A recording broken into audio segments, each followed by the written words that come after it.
Assalamualaikum warahmatullahi wabarakatuh. Perkenalkan, nama saya Yostandri Tarigan dari kelas Pencas 2D dengan NPM 192191140. Pada kesempatan kali ini saya akan menjelaskan sedikit tentang materi dari mata kuliah ilmu gizi, yaitu tentang pencernaan, penyerapan, metabolisme karbohidrat, metabolisme lemak, dan metabolisme protein.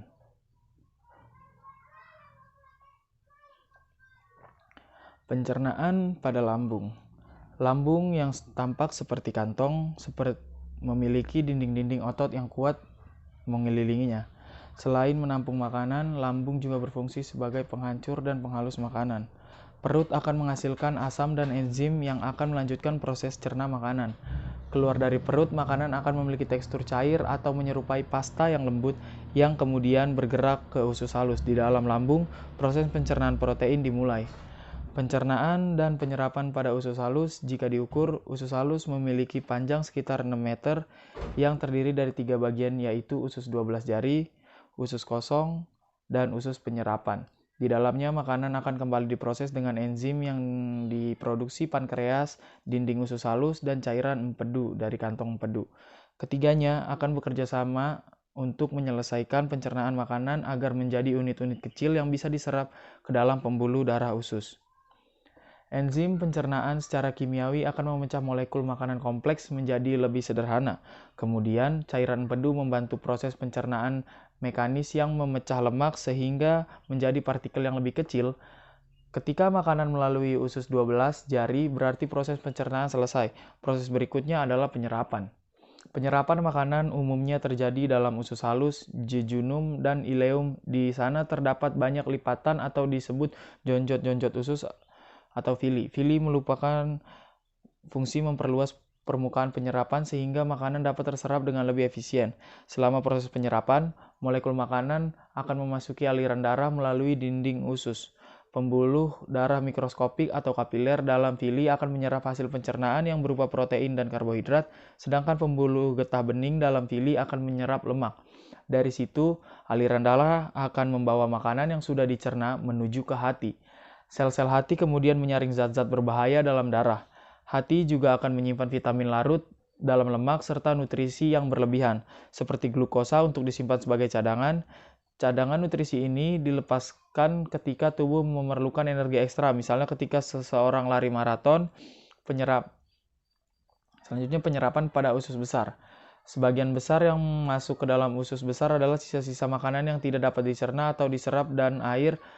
Usus besar terdiri dari 6 bagian dimulai dari cecum, kolom ascendens, kolom transversum, kolon descendens, kolon sigmoid, dan diakhiri dengan rectum. Tugas utama usus besar adalah menyerap air dan mineral dari sisa makanan tersebut sehingga membuatnya menjadi lebih padat dan membentuk tinja. Gerak peristaltik kemudian akan mendorong tinja menuju rektum hingga dikeluarkan melalui anus. Kecukupan air dan serat merupakan faktor penting yang mendukung kelancaran proses pencernaan. Pastikan ada sekitar 8 gelas per hari dan mengonsumsi sayur-sayuran, buah-buahan kaya serat sehingga kesehatan sistem pencernaan terjaga untuk kondisi tubuh yang prima. Selanjutnya saya akan membahas tentang metabolisme karbohidrat, lemak, dan protein. Yang pertama, metabolisme karbohidrat. Metabolisme karbohidrat mencakup penguraian katabolisme atau sintetis, anabolisme, dan perubahan bentuk karbohidrat dalam tubuh organisme. Bentuk karbohidrat yaitu glukosa akan diurai menjadi senyawa gula sederhana yaitu monosakarida. Saat makanan dicerna dalam tubuh, karbohidrat akan melalui proses hidrolisis yaitu proses penguraian menggunakan bantuan air. Pencernaan karbohidrat tersebut terjadi dengan cara mengurai senyawa kompleks polisakarida menjadi senyawa sederhana monosakarida. Ketika makanan dikunyah di dalam mulut, makanan akan bercampur dengan air liur yang mengandung enzim tialin yang akan menghidrolisis pati menjadi sebuah maltosa dan gugus-gugus glukosa kecil yang terbentuk dari 3-9 gugus glukosa. Setelah makanan tersebut ditelan dan masuk ke dalam lambung, makanan tersebut akan bercampur dengan zat yang akan disekresi lambung. Kemudian makanan tersebut akan masuk ke dalam duodenum yang bercampur dengan getah pankreas. Hasil akhir dari metabolisme karbohidrat adalah senyawa-senyawa gula dalam bentuk fruktosa, glukosa, monosakarida, dan manosa. Senyawa-senyawa ini kemudian akan diabsorpsi melalui dinding usus dan akan terbawa oleh hati oleh darah. Yang kedua, metabolisme lemak. Metabolisme lemak adalah proses di mana asam lemak akan dicerna, dipecahkan untuk menghasilkan energi atau disimpan di dalam tubuh sebagai cadangan energi. Proses metabolisme lemak terjadi di dalam usus dan dibantu oleh enzim lipase yang terkandung di dalam usus. Ketika makanan masuk ke dalam usus akan mengalami kontraksi yang merangsang keluarnya hormon koleistokinin. Hormon tersebut merangsang kantong empedu berkontraksi dan menghasilkan cairan empedu. Cairan empedu mengandung garam yang berfungsi untuk mengemulsi lemak yang menjadi butiran-butiran lemak dengan ukuran yang lebih kecil. Ukuran butiran lemak yang lebih kecil akan memudahkan proses hidrolisis lemak oleh lipase yang diproduksi pankreas. Proses metabolisme sebagian besar terjadi dalam usus, namun juga dapat terjadi pada hati, sel-sel otot, dan sel-sel lemak untuk dipakai sebagai energi atau disimpan sebagai energi cadangan. Yang ketiga, metabolisme protein. Metabolisme protein merupakan proses kimia dan fisik yang mencakup perubahan atau anabolisme protein menjadi asam amino dan penguraian katabolisme asam amino pada protein.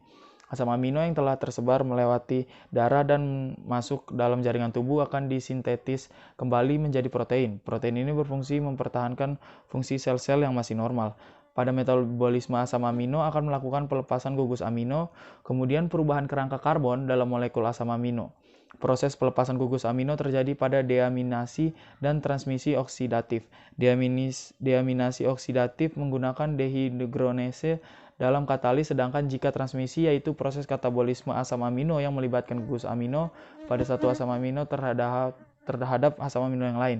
Asam amino tidak dapat menyerapan dalam tubuh. Jika jumlah asam amino berlebihan atau terjadi kurangnya sumber energi lain, tubuh manusia akan menggunakan asam amino dalam sumber energi lain. Tidak seperti lemak dan karbohidrat, asam amino membutuhkan pelepasan gugus amino yang bertempat di deaminasi nitrogen atau amino di dalam asam amino. Protein adalah produk yang dihasilkan oleh ekspresi informasi genetik, merupakan polimer asam amino yang terikat pada satu sama lain dalam ikatan sel hidup. Mungkin sekian yang bisa saya sampaikan. Kurang lebihnya mohon dimaafkan. Saya akhiri. Wassalamualaikum warahmatullahi wabarakatuh.